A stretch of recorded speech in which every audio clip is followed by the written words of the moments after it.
জামায়াতে ইসলামের আমির ডক্টর শফিকুর রহমানের x account হ্যাকের ঘটনায় আটক মোহাম্মদ সরোয়ারে আলমের জড়িত থাকার প্রাথমিক তথ্য প্রমাণ পাওয়া গেছে বলে জানিয়েছেন ডিবি প্রধান মোহাম্মদ শফিকুল ইসলাম।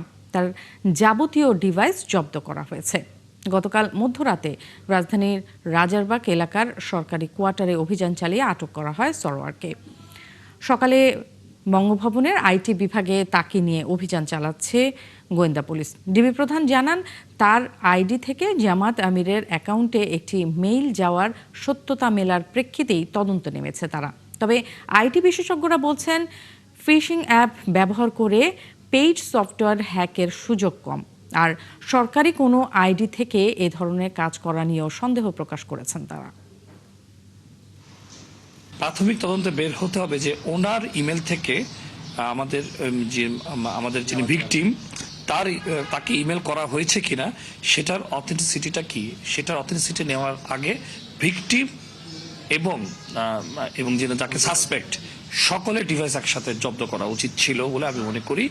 কারণ হচ্ছে যেখানে সিসলগ আছে, যে সিসলগ থেকে সব অ্যাক্টিভিটিগুলো চলে আসে, কি কি টাইপ করেছে, কি কি ডিলিট করেছে, কি কি কমিউনিকেশনগুলো হয়েছে।